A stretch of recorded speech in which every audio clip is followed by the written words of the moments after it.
Hold up. That look on your face when you see a super clean Tesla.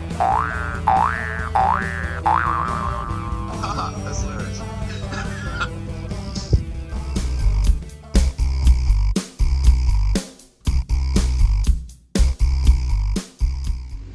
Hey, welcome back to Because Tesla, where we do talk about Teslas, but we also talk about how to take care of your Tesla and all cars, if we're being honest here. This was going to be an amazing detailing video. I was going to show me washing the car and using a new product that I've got here, but looks like Mother Nature had its own idea on what's going to happen today. So today we're going to be installing something, not on the car, but in the garage. So if you've been following my channel or seen any of my videos, you know that my garage is always a mess. It is a real garage that is being used every day, so it's just messy. I need to take care of that. I need to start cleaning it up and just get organized. So I've got a few things I'm doing to organize my garage. Let me show you one thing real quick. I thought this was really cool. So how many of you guys have one of these things? The old trusty orange extension cord. It's always in a rat's nest, it seems like. Just trying to roll this up, keep it out of the way is just kind of a burden. So I wanted to do something about that. Consider it a bit of an upgrade. I wanted to get a hose reel, and this is what I've got. The FlexZilla Pro. You can see that it is plugged into my wall right here. The cord is just long enough. You've got an indicator light that lets you know that it is live with power. Also, you have an indicator light in here as well that lets you know that it is live with power. And there are 3 outlets. It's got a stopper ball. You can extend it and it'll lock when you hear it crank like that. So it's locked into place. And whenever you need to wind it back up, you just kind of pull on it. Real quick, here's some of the specs. It is 60 feet long. This is important to note though. It's 12 gauge wire and supports up to 15 amps here. So that was important to me because if I ever wanted to use one of these wall chargers here and I needed to extend it, like if I have someone out here that I'm helping out and they need to trickle charge their battery, I can pull this out, and this is on a swivel, so I can swing this around and pull it out like that. So that was one thing that I was looking for. I think it's a good product. It feels very sturdy, and highly recommend it. If you want something like this, I'll put a link in the description below. You can check it out for yourself. But yeah, I'm really anxious to get rid of this thing. It's starting to fray anyways. There's some pieces in here that were, the sheathing was exposed, and I'm gonna have to like tape it up with some electrical tape. But like I said, it's old, it's kind of sketchy, so looking forward to get rid of that. So this is some of the clutter that I'm talking about. I just need to organize a lot of this, move some stuff around. I'm going to install a cool item here. I'll show you that in just a minute. But yeah, I just need to organize myself.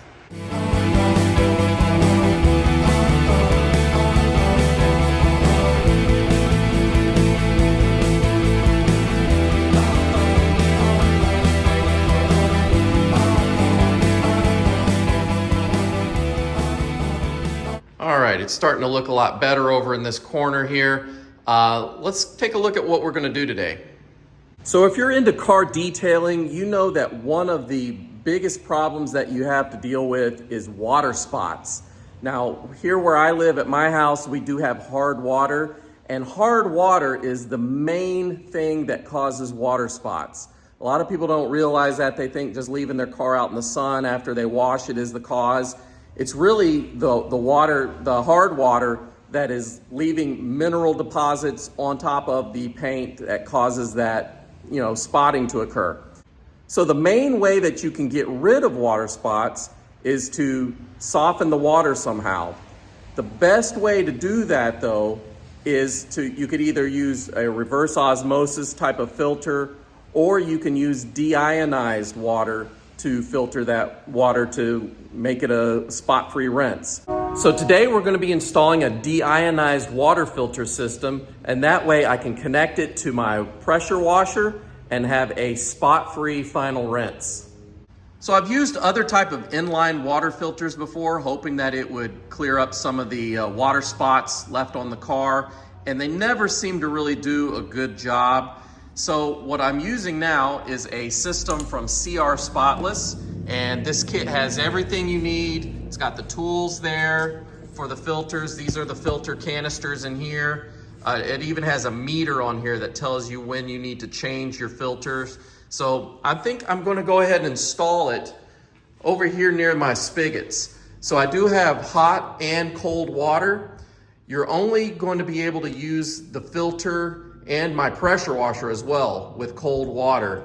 The limit of temperature on this is 100 degrees Fahrenheit. So they don't really want you putting hot water through it. Same thing with my Chemical Guys pressure washer. They recommend that you don't run hot water through it as well.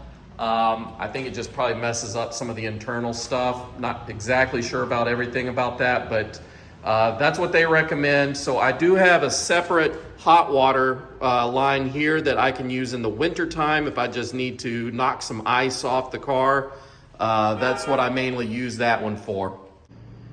All right, so what I did here is I found a stud with, just used a regular stud detector here. Found one stud. I was hoping this was gonna be 16 inches long. That way you could go into 2 studs, but it's only about 1 foot long. So I've got it going into a bare stud right there. And over here, I've got a wall anchor. Looks like it holds up to 100 pounds. So it should be good and stable there. Made sure it's spot on level. And that's really all you gotta do. You can actually put a couple more, which I may go back and do here in a minute. But this thing's not going anywhere. It's on there really solid. The kit does come with a braided stainless steel lead hose. So I'm connecting it to the cold water, and we need to make this fit into that. And to do so, you're gonna need an adapter. This also comes with the kit. The kit also comes with some Teflon tape that you'll want to put on the threads of this. And just so you know, the tighter threads on this side go into the housing of the unit. The wider threads go on the end of your lead hose. All right, so here's where I'm at. I've got the plumbing part of it done here. So in addition to the water filter, I also have a bypass system that is an extra feature when you place your order. That way you can have it connected to your hose at all time and only flip this on when you want the deionized water going through it. But when you're just washing your car, you can turn this off and it'll bypass the filter and just come out to the hose. So you're just using your regular tap water to wash the car with. You basically want to bypass the filters when you're washing the car just to save the lifespan of the filters. And this is what the filter actually looks like. You've got your filter element inside this blue case. And for this to be centered, it comes with some centering rings that look like this. So we'll just place these on here. And now you see that this keeps it in the center at all times. That way you don't have to worry about it not lining up with the base of this guy right here. All right, so basically this has threads on it. It's just gonna spin on up here.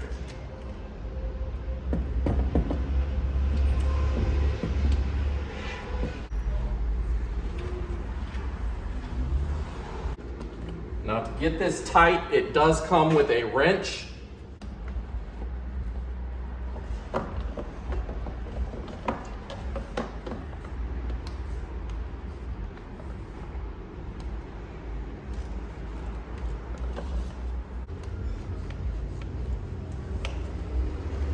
And we now have this fully installed. So let me just do a quick overview.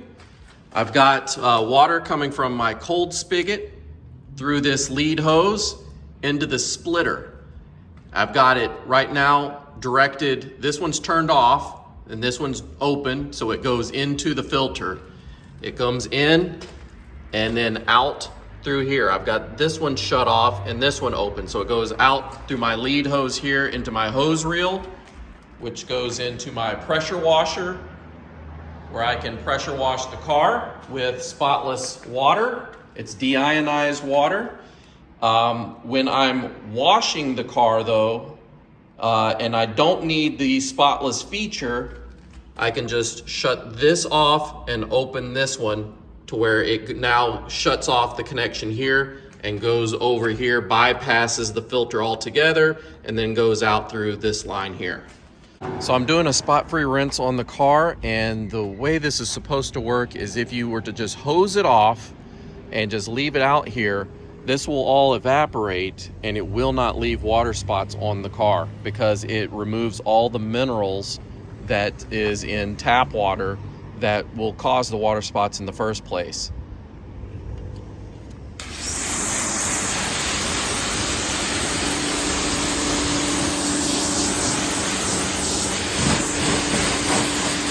All right, so this is really just stage one of this little project. I've got a couple more items that I'm gonna be swapping out over here. Let's take a sneak peek. So as I was saying, this DI water filtration system is just stage one of this little project. Next, I'm probably gonna be swapping out this lead hose here.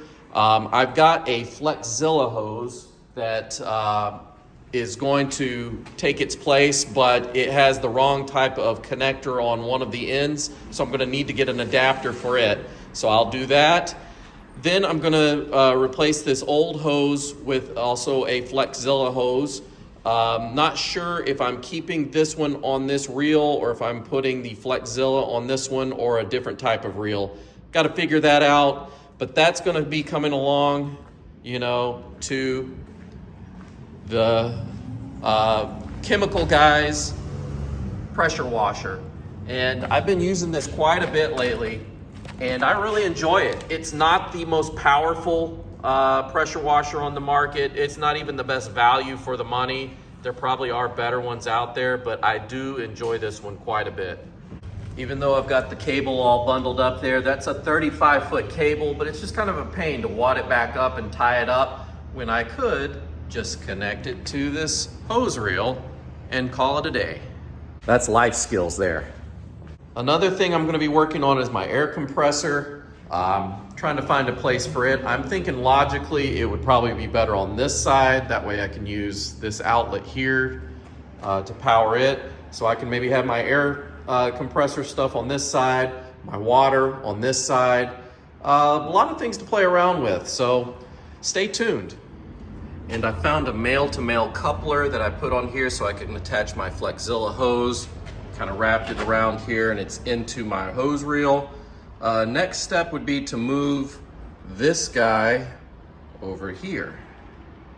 And that's it for today, guys. I've got a lot more I'm doing on my garage, a lot more stuff on the Tesla as well. So if you want to see any of this stuff, make sure you subscribe and you'll be notified when new videos come out. But I'm really excited about a lot of things coming to the channel, so you don't want to miss this. If you like this or found it interesting in any way, give me a thumbs up. It really helps me out. And I will see you guys in the near future. Take care. Bye.